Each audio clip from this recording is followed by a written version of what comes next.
Hi friends, అందరికీ నమస్కారం అండి. ఇప్పుడే అందిన వార్త. రాష్ట్ర ప్రభుత్వ ఉద్యోగులకు నేడు తాజా సమాచారం. ఈరోజు తేదీ తీసుకున్నట్లయితే జనవరి 24వ తారీఖు అండి. 1 నుంచి 3 అప్డేట్స్ అయితే ఉన్నాయి. చివరి చూడండి, అర్థమవుతుంది. మొదటిసారిగా ఛానల్ వస్తే వీడియో కింద సబ్స్క్రైబ్ బటన్ అయితే ఉంటుంది, దానిపైన నొక్కండి. సబ్స్క్రైబ్ అవుతారు. చూస్తున్నారు కానీ లైక్ చేయడం మర్చిపోతున్నారండి. వెంటనే లైక్ చేయండి. వివరాలకైతే వెళ్ళిపోదామండి. మొట్టమొదటి అప్డేట్ వచ్చేసి నిబంధనలో కీలక మార్పులు అయితే వచ్చాయంటున్నారు. ఎందుకంటే ప్రభుత్వ ఉద్యోగులకు సంబంధించి తెలంగాణ ప్రభుత్వం కీలక నిర్ణయం తీసుకోవడం జరిగిందనమాట. సో ఎందుకంటే ముఖ్యంగా చూసుకున్నట్లయితే తెలంగాణ రాష్ట్ర వ్యాప్తంగా సివిల్స్ రూల్స్ ఏదైతే ఉన్నాయో సవరణ చేసినట్టు వార్తలు వస్తున్నాయి. దీని ప్రకారం ప్రభుత్వ ఉద్యోగులకు సంవత్సరానికి అనధికార గైర్హాజరు ఎవరైతే అటెండ్ కాకుండా ఉంటారో ఉద్యోగం కోల్పోయే విధంగా రూల్స్ అనేది సవరణ చేసినట్లు తెలుస్తుంది. అందుతున్న సమాచారం ప్రకారం తెలంగాణలో ప్రభుత్వ ఉద్యోగుల నిబంధనలో భాగంగా ఇక సివిల్ సర్వీస్లోనూ రూల్ 9, రూల్ 25కు సవరణ చేసినట్లుగా తెలుస్తుందన్నమాట. సవరించినటువంటి నిబంధనల ప్రకారం ఏడాది పైగా అనధికారిక ఏదైతే గైర్హాజరు అయితే ఉద్యోగం కోల్పోయే ప్రమాదం ఉంది. అంతేకాకుండా 5 ఏళ్ల నుంచి నిరంతరం గైర్హాజరు అయితే సేవల నుంచి తొలగిస్తారన్నమాట. ప్రభుత్వం అనుమతి లేకుండా విదేశాలకు టూర్ వెళ్ళినా చర్యలు తీసుకునే విధంగా మార్పులు చేసినట్లు తెలుస్తుందన్నమాట. మొత్తానికి మరో అప్డేట్ చూసుకున్నట్లయితే పెండింగ్ సంబంధించినటువంటి అంటే రాష్ట్రంలో పెండింగ్లో ఉన్నటువంటి డిఎల్ను వెంటనే విడుదల చేయాలని, పిఆర్సీ ప్రకటించాలని రాష్ట్ర ప్రభుత్వ పెన్షన్ల సంఘం డిమాండ్ అయితే చేయడం జరిగింది.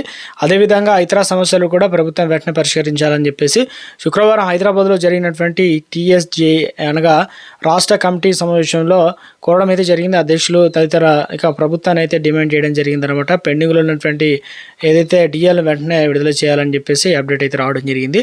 సో మరొక అప్డేట్ చూసుకున్నట్లయితే ముఖ్యంగా 27న బ్యాంకు సమ్మెల ఉద్యోగులు అంటే దీర్ఘకాలికంగా పెండింగ్లో ఉన్నటువంటి 5 రోజుల పని దినాలను డిమాండ్ పైన ఈ నెల 27న దేశవ్యాప్తంగా సమ్మె చేయాలని బ్యాంకు ఉద్యోగులు సంఘాలు అయితే నిర్ణయించడం జరిగింది. ఈ విషయాన్ని 9 ఉద్యోగ సంఘాలు unified forum of the bank unions ఓ ప్రకటన కూడా వెల్లడించడం జరిగింది. 27న సమ్మె కొనసాగించబోతున్నట్లు చెప్పడం అయితే జరిగింది. ఎందుకంటే 24 తారీఖు శనివారం అవుతుంది, 25 ఆదివారం, 26 రిపబ్లిక్ సెలవు, 27వ తారీఖున సమ్మె అయితే చేయబోతున్నట్లు ఒక అప్డేట్ అయితే రావడం జరిగిందనమాట. సో ఇక ముఖ్యంగా మరొక అప్డేట్ చూసుకున్నట్లయితే తెలంగాణ రాష్ట్ర వ్యాప్తంగా మరో అప్డేట్ చూసుకున్నట్లయితే ప్రభుత్వానికి చేరిన అన్ని శాఖల బడ్జెట్ ప్రతిపాదనలు నేటి నుంచి వరుస సమీక్షలు, రోజుకు 2 ఆ శాఖలపైన ఆర్థిక శాఖ మంత్రి సమావేశాలు అన్నమాట. ఎందుకంటే రాష్ట్ర వార్షిక బడ్జెట్ ప్రభుత్వం దృష్టి పెట్టింది. ఎంత వస్తుంది 2025-26 సంవత్సరానికి 2.8 లక్షల కోట్లు చేరే అవకాశం లేదని ప్రభుత్వ ఆర్థిక నివేదికలు కూడా సమాచారం. భారీ కోతలు పడే అవకాశాలు ఎక్కువగా ఉన్న పరిస్థితుల్లో ఇక తప్పకపోవచ్చు అని చెప్పేసి అంటున్నారు.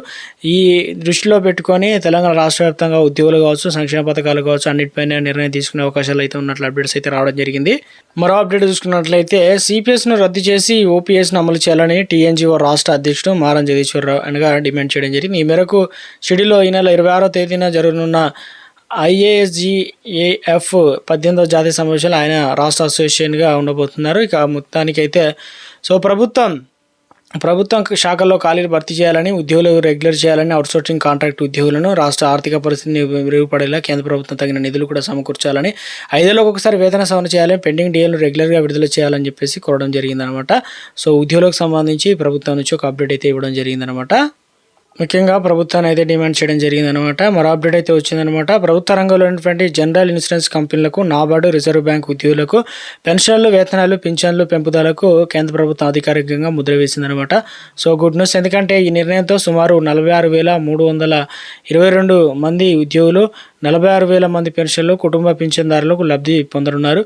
బీమా ఉద్యోగులకు వేతనాల్లో పెరుగుదల ఇక 2022 ఆగస్టు 1 నుంచి అమలు కానుంది. ఏప్రిల్ 2010 తర్వాత చేరిన బీమా ఉద్యోగులకు నేషనల్ పెన్షన్ స్కీమ్ ఏదైతే ఉందో కాంట్రిబ్యూషన్ ఇక 10 నుంచి 14కి పెంచింది. నాబార్డు ఉద్యోగులకు జీతం అలవెన్స్ సంబంధించి 20కి పెరిగిందనమాట. ఈ పెంపు నవంబర్ 1, 2022 నుంచి అమల్లోకి వస్తుందన్నమాట. అదేవిధంగా ఈ పెంపుదల గ్రూప్ ఏ అదేవిధంగా గ్రూప్ BC అనే ఉద్యోగులకు అయితే వర్తించబోతున్నట్లు ఒక అప్డేట్ అయితే రావడం జరిగిందండి. మొత్తానికైతే ఇక్కడ మనకు మరో అప్డేట్ చూసుకున్నట్లయితే ఈసారి రిటైర్డ్ ఉద్యోగులకు సంబంధించి సైతం కూడా ఇదైతే బడ్జెట్లో మేలు జరగబోతుందని గంపడ ఆశలు పెట్టుకున్నారు. ద్రవ్యోల్బణం రోజువారీ జీవితంలో ఒక అనివార్య అంశంగా ఉండడంతో రిటైర్డ్ ఉద్యోగులు కేంద్ర బడ్జెట్కు తమ పెన్షన్ల గురించి ఆందోళన చెందుతున్నారు. వారి సర్వీస్ తర్వాత పెన్షన్లు ఖర్చులను భరించగలిగే మొత్తాన్ని కూడా పొందుతారా ఆశిస్తున్నారన్నమాట.